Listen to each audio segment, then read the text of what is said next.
Opa, tudo bom? Eu sou Leonardo Colares, da turma 304A, e vou resolver a prova de matemática pedida para nós aqui. Na questão 1, foi pedido que a gente determinasse a derivada dessas três funções, e não é necessário simplificar. Na letra a função é y igual a 2x mais 4, tudo isso elevado a 7. Então, eu usei a regra da cadeia para poder fazer os cálculos. Consiste em pegar a derivada da função interna e multiplicar pela derivada da função externa. Como isso funciona? Vamos chamar o que está dentro dos parênteses de g de x, ou seja, vai ser 2x mais 4. Essa é a função interna.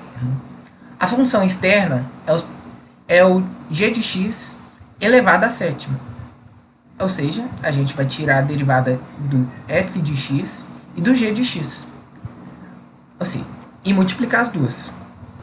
A derivada de g de x é 2, porque derivada de constante é 0, e pela derivada do monômio, a derivada de 2x é 2.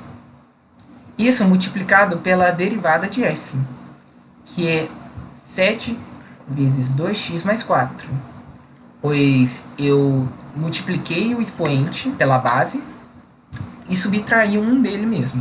E multiplicando 2 vezes 7 dá 14, 2x mais 4, elevado a 6, que é a nossa resposta. Para a questão B, nós temos que f de x é igual a raiz quarta de 1 mais 2x mais x ao cubo. E funciona do mesmo jeito, gente. Ou seja, a gente vai usar a regra da cadeia para fazer isso. A função interna é x ao cubo mais 2x mais 1. E a função externa é g de x elevado a 1 quarto, que é a mesma coisa que a raiz quarta de g de x. Fazendo as contas, nós temos que a derivada de g de x é 3x ao quadrado mais 2, vezes isso aqui. 1 quarto, eu passei ele multiplicando o g de x, ou seja, esse 4 aqui é desse 1 quarto, e subtrair 1 de 1 quarto. 1 quarto menos 1, menos 3 quartos. Como esse é um expoente negativo, nós vamos inverter a função, e aí vai fazer que a raiz ela venha parar aqui embaixo do negócio, ficando com a resposta 3x ao quadrado mais 2, sobre 4 vezes a raiz quarta de x a 3 mais 2x mais 1, tudo isso elevado a 3. Claro que poderíamos racionalizar aqui, mas esse não é o foco da questão, pois ela diz que a gente não precisa simplificar. E para a última questão, nós temos uma fração que é x menos 1 sobre x à quinta. Para isso, a gente usa a regra do quociente, que diz que devemos tirar a derivada do numerador vezes o denominador, menos o numerador vezes a derivada do denominador sobre o denominador quadrado. Assim, ficamos com 1 vezes x à quinta menos x menos 1 e a derivada do denominador, x vezes 5 elevado a 4, sobre x a 10. Assim, desenvolvendo a parte de cima, nós temos que x à quinta menos 5x à quinta menos 5x à quarta. Diminuindo aqui e fazendo as contas, nós temos que o resultado vai ser menos 4x à quinta mais 5x à quarta. Aqui eu resolvi colocar em evidência o x à quarta em cima e embaixo, e cortando os dois, nós ficamos com menos 4x mais 5 sobre x a 6. Ok, essa aí foi a primeira questão. Para a segunda questão, nós temos que um radar de Belo Horizonte registra a velocidade dos veículos que passam em uma determinada via.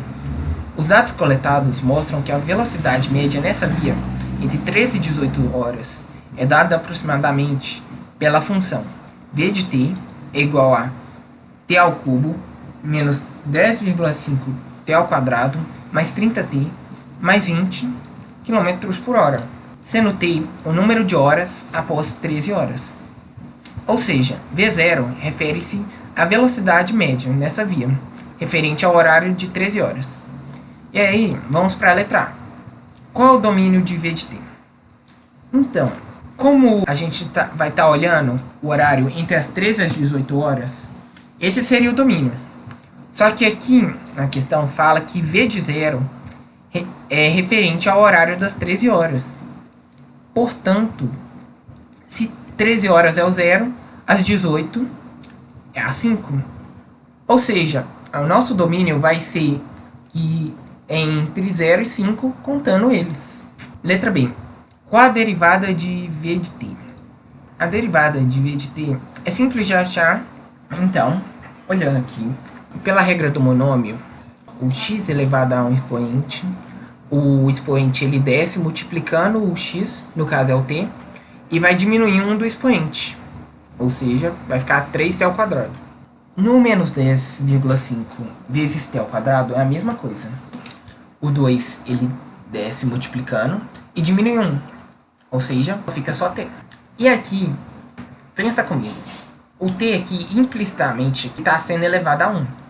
Quando a gente desce 1 para cá, vai ficar 1 vezes 30, 30, certo? Não muda nada. E aqui vai ficar 0. Todo número elevado a 0 é 1, ou seja, o t some daqui.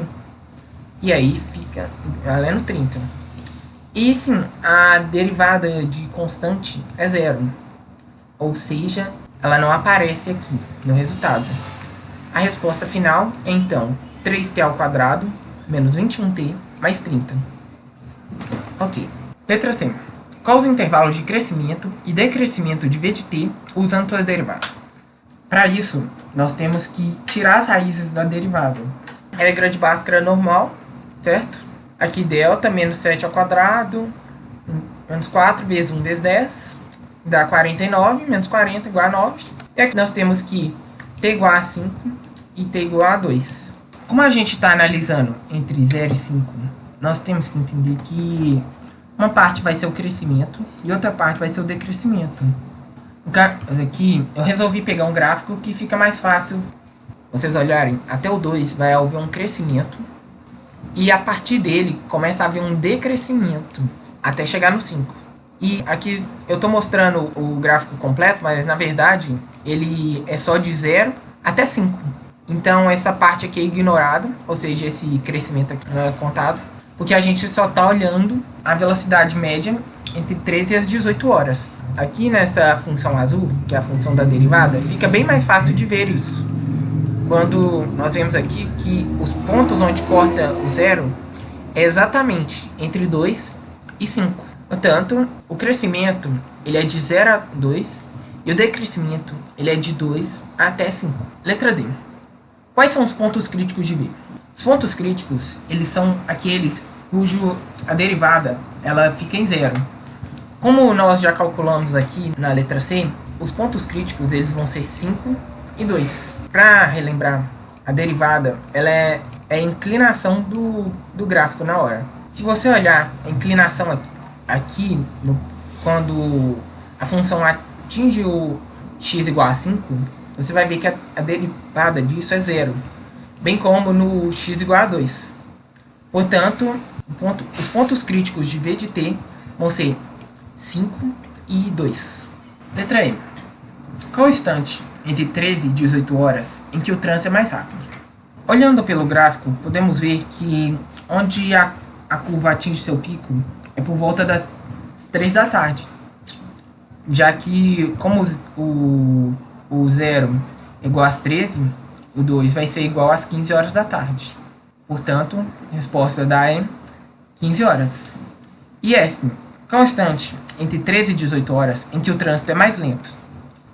Podemos ver aqui que, como a primeira parte da função ela é crescente, então o ponto mais baixo dela é o lugar mais devagar. E podemos ver isso que é quando o x é igual a 0. E quando o x for igual a 0, vai ser 20.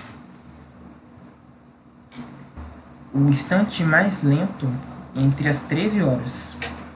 Então é isso, gente. Espero que vocês tenham gostado e valeu!